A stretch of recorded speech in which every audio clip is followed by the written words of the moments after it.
Welcome to a shoutcast of a match of Hearthstone. We're finding an opponent now. And in this match, we are playing as Garrosh Hellscream, the warrior.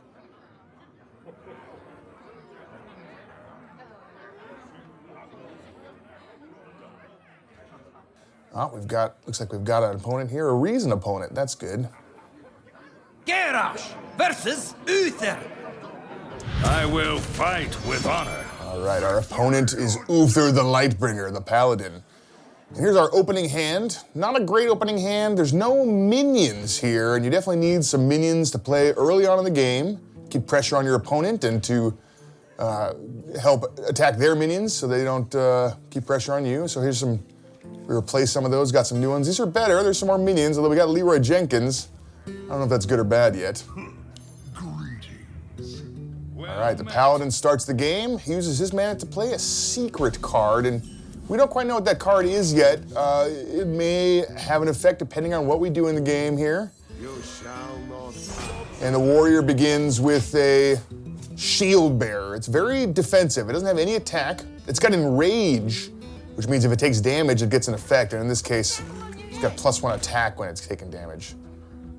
All right, the Paladin follows up with a Knife Juggler. Very strong in the Paladin deck. Anytime a minion enters the battlefield over there, he gets to deal 1 damage to a random enemy. And the Paladin usually has lots of minions. His hero power creates minions as well.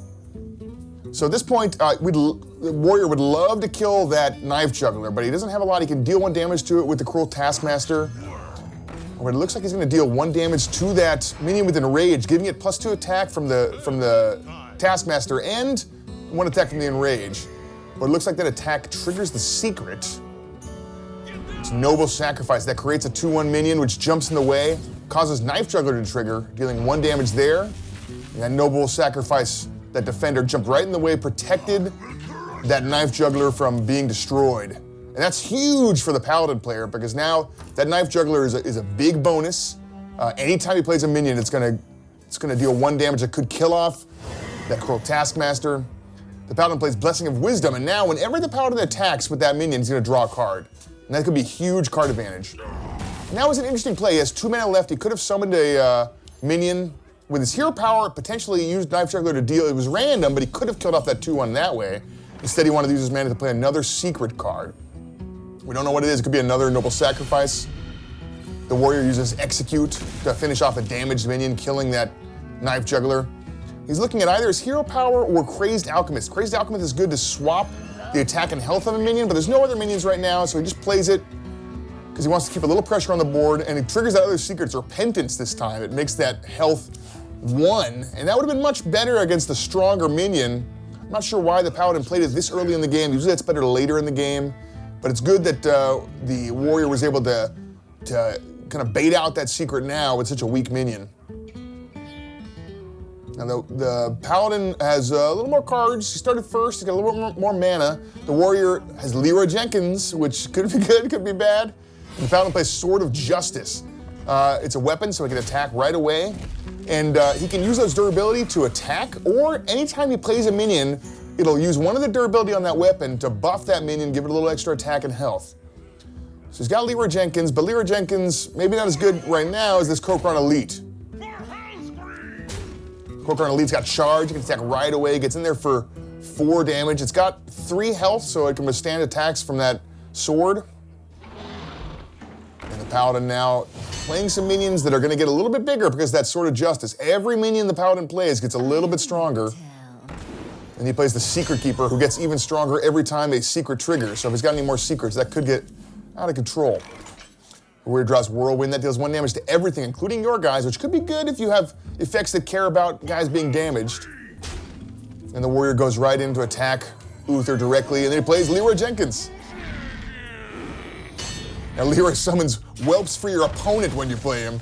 And those whelps got a little bit bigger because that's Sword of Justice. So he used up those last 2 durability, probably not on the guys he wanted to, but he's given Uther a lot of whelps. Now Uther's down to 14, so he's a little bit low, but now he's got a much better board position. He's got that Harvest Golem on the left side. He's got Death Rattle, which means whenever it dies, it has an effect. Garrosh, you are not fit to rule the And there's Cairn Bloodhoof. Also has a death rattle effect. It summons Bane Bloodhoof, his successor. There goes that Harvest Golem, who summons a damaged Harvest Golem when he dies. And Cairn has a custom sound effect when he goes against Garrosh to call him out specifically. All right, the Warriors got Brawl here. That takes every minion on the playfield. They get into a big fight and only one of them remains. Oh, and this is great for the Warrior. The Whelp is the last one standing, which is the worst minion on the Paladin side, but causes Cairn Bloodhoof to die, which ends up summoning his successor, Bane Bloodhoof. He's just as strong as Cairn, though. All right, so now the Paladin, follows up with Illidan Stormrage, and it's unfortunate because the Warrior had to discard Big Game Hunter, which is a great card. It kills a minion with 7 attack, which would have killed Illidan. Now this is starting to turn around here. The Warrior down to 19 health. He's got huge minions as the Warrior draws Arcanite Reaper. Now Reaper would definitely finish off Bane Bloodhoof, but he'd really like to be able to finish off Illidan so he doesn't take 7 damage next turn. He looks like he's gonna slam Illidan. Slam deals 2 damage, and if it survives, you draw a card. And that means he definitely survived there, so he's gonna finish him off with Arcanite Reaper. He does take 7 immediately. He doesn't have a lot of cards that can help him here. He's got the Imp Master that can summon some extra imps. He's got Battle Rage that'll draw him cards if guys are damaged. And then the Paladin follows up with the Guardian of Kings.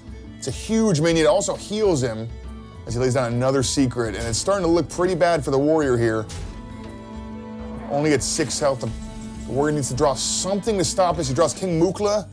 King Mukla's definitely not good right now. It's a huge minion for the cost, but it gives your opponent bananas, which they can play to buff their own minions.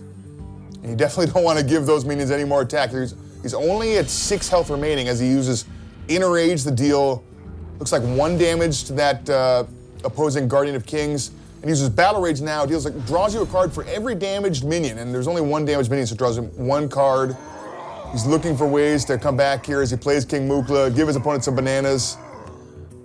He starts to attack the enemy hero, at least with that Arcanite Reaper to deal a little bit more damage. Of course, that triggers Noble Sacrifice, another one of the Paladin secrets.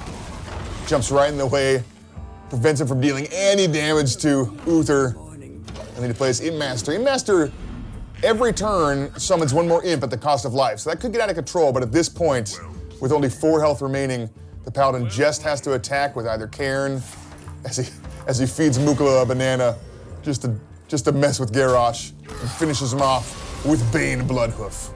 Revenge from Cairn. Defeat for Garrosh. Thanks for watching.